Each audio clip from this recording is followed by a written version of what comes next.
अब अलिकति nervous feel यत्रो क्यामेराको छेउमा है। अन्त मैले अब सोचेको थिइनँ अब यहाँसम्म आइपुगिन्छ भनेर। तर यसमा चाहिँ ठुलो हात चाहिँ मेरो टिमको छ, राइजिङ बोइज इन्टरटेनमेन्ट, जो कि अब यहाँसम्म आइपुग्यो। Thank you.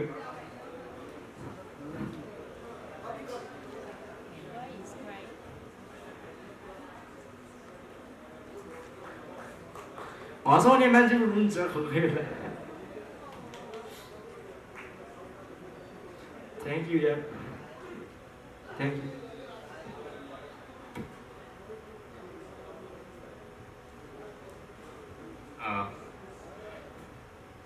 अरू केही छ? अरू केही प्रश्न छ? अभिषेकलाई, खुसीलाई? ओके, एक्साइटेड छु। म यसको डान्स एकदमै ठुलो फ्यान हो। हामी पछि कुरा गर्दै जाँदा थाहा पनि पायो कि ऊ पनि डान्सिङ ब्याकग्राउन्डबाटै रहेछ अनि म पनि डान्सिङ ब्याकग्राउन्डबाटै हो। यहाँको धेरै म्युचुअल साथीहरू पनि रहेछन् डान्सर्सहरू। अनि very excited.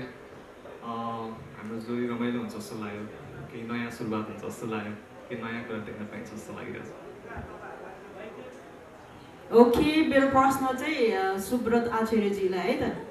As a director तपाईँको अलिक लामो समयपछि नै भनौँ न है ठुलो पर्दा। अब यहाँ त एक्सन कट बोल्नै पर्छ। यहाँ उपस्थित सम्पूर्णलाई धन्यवाद, पत्रकार साथीभाइहरू। बाँकी खासै मैले बोल्नु पर्ने त आज केही पनि देखिरहेको छैन। 25-25 अनाउन्समेन्ट धेरै दिनदेखि कुरिरहेको थिएँ म पनि, कहिले अनाउन्समेन्ट हुन्छ भनेर। फाइनली आज भयो र अब फ्लोरमा जानलाई एक्साइटेड छु म। त्यो डेट पनि अब कुरिरहेको छु। दाइहरूले अब कहिले लानुहुन्छ मलाई बस्न चाहिँ नदिनुहोस् भन्न चाहन्छु। त्यस्तै थियो। धन्यवाद। Thank you so much. अब सँगै हुनुलाई भन्नुपर्दाखेरि पहिला चाहिँ बुम्बुलास्टिक म भक्ति भाइ है, र एकदम अब यत्रो क्यामेरा देख्दाखेरि अलिकति मुटु पनि कुद्दैछ र एकदम ढुकढुक भइरहेको छ। के बोल्नु के नबोल्नु, म त्यति साह्रो बोल्नु पनि आउँदैन है। अन्त एकदम पहिलो कुरा त हाम्रो डिरेक्टर साहब, हाम्रो सुब्रत आचार्यज्यू, अनि हाम्रो प्रड्युसर सर कर्ण सरलाई एकदम धेरै धेरै धन्यवाद। थ्याङ्क यू सो मच है। म यस्तो सानो केटालाई है भरोसा गरेर, मलाई भरोसा गरेर, मेरो कामलाई भरोसा गरेर यो अपर्च्युनिटी दिनुभयो। Thank you so much. अन्त भन्नुपर्दाखेरि है, अनि यसमा ठुलो अर्को धन्यवाद चाहिँ मेरो इन्टायर टिम अनि मेरो दाइहरू, चित्रे दा, हाम्रो राइजिङ बोइज इन्टरटेनमेन्टको मेन ह्यान्डल उहाँले गर्नुहुन्छ। चित्रे भनेको सबैजनाले चिन्नुहुन्छ है उहाँ, अनि हाम्रो लबु दाई अनि इन्टायर टिमलाई एकदम धेरै धेरै धन्यवाद। दादाहरूले मलाई भन्नुहुन्थ्यो क्या, तँ गर भाइ, तँ गर, तँ पुग्नु नै हाम्रो सबै टिम पुग्नु हो भन्नुहुन्थ्यो। र म आज चाहिँ एक्लै पुगेको छुइनँ, यहाँसम्म चाहिँ भक्ति मात्रै पुगेको छैन, In Time Rising Boys Entertainment पुगेको छ है। र अन्त धेरै धेरै धन्यवाद तपाईँहरूलाई पनि, यत्रो माया र सपोर्ट गरिदिनु भयो र तपाईँहरूले गर्दा आज यो स्टेजमा उभिने मौका पाएँ। र अब त्यति साह्रो बोल्नु आउँदैन, अलिकति नर्भस भइहाल्यो। र आउँदो दिनमा पनि माया सपोर्ट गरिदिनुहुन्छ भनेर म आशा राख्दछु। धन्यवाद, थ्याङ्क यू।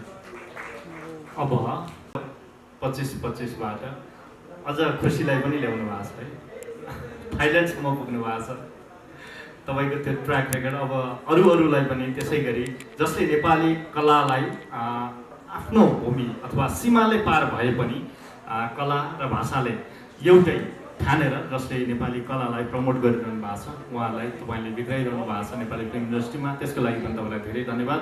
अब खुसीकै कुरा सुनाऊ होइन त। प्रस्तुतिमा तपाईँको फिलिङ्सहरू सेयर गर्नुहोस् न।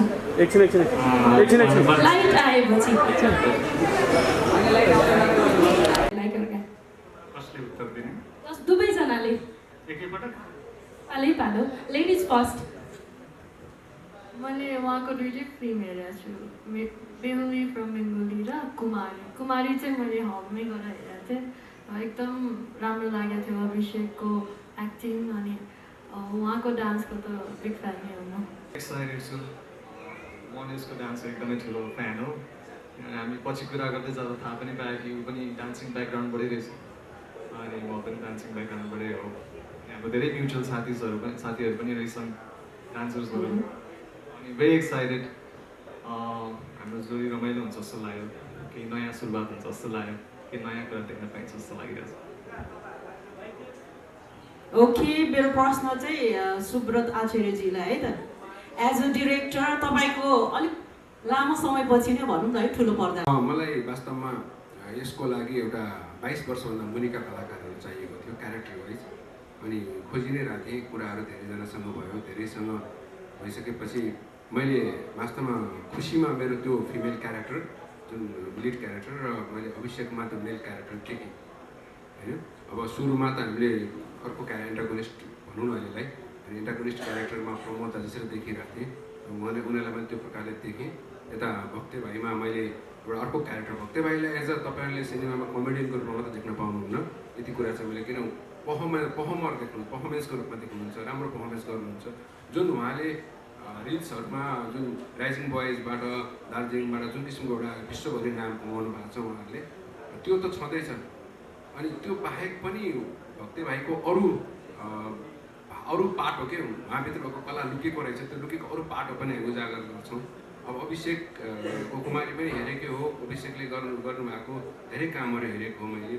अब अभिषेकमा मैले अबको सम्भावना, अबको यङ एक्टरको रूपमा मैले धेरै प्रचुर सम्भावना देखेर यो सिनेमामा हामीले अभिषेकलाई कास्टिङ गरेका हौँ। र खुसीको त कुरा के गर्नु, जहिले खुसी होइन।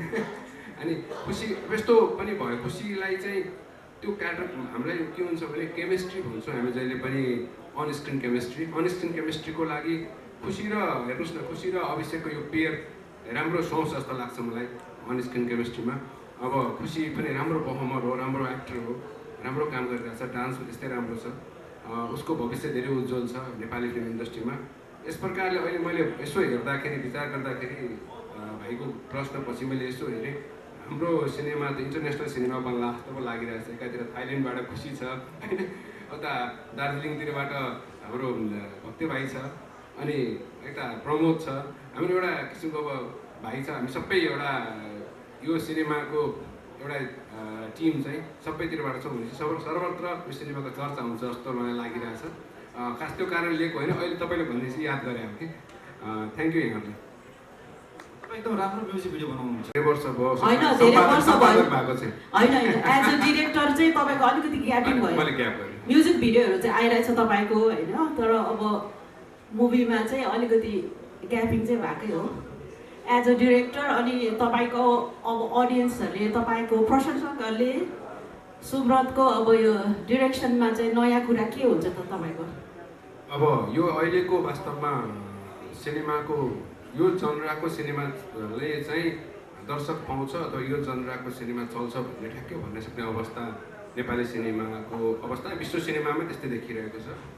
यो हामीले एउटा राम्रो सिनेमा बनाउने कोसिस गरेका छौँ। कस्तो सिनेमा बन्छ भन्ने कुरा भन्दा पनि सिनेमा बन्छ, राम्रै बन्छ, हाम्रो नेपाली परिवेशमै सुहाउने बन्छ र एउटा रमाइलो सिनेमा जुन चाहिँ हेरुन्जेल र फिल्म सकिसकेपछि मनमा बस्ने खालको सिनेमा बन्छ। हामी त्यस्तो सिनेमा बनाउने प्रयास गर्छौँ यसमा चाहिँ। Okay, good luck and all the best. मेरो प्रश्न प्रमोद अग्रहरीजीलाई, अब तपाईँको चाहिँ यसमा चाहिँ कस्तो किसिमको क्यारेक्टर, अब पुरै भन्नु त मिल्दैन होला, सस्पेन्स होइन, तपाईँको क्यारेक्टर चाहिँ 25-25मा चाहिँ के हुन्छ त? एज अ भिलेन हुन्छ कि एज अ? मसित सधैँ रेडिमेड आन्सर हुन्छ, त्यसको लागि तपाईँहरूले टिजर ट्रेलर सबै कुर्नै पर्ने हुन्छ। अलिकति पनि के म त केही भन्दैन। ए सस्पेन्स? Okay, good lock.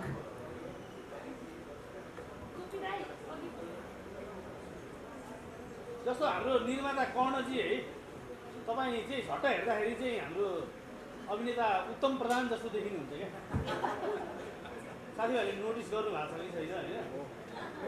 अब हो कि जस्तो लाग्छ।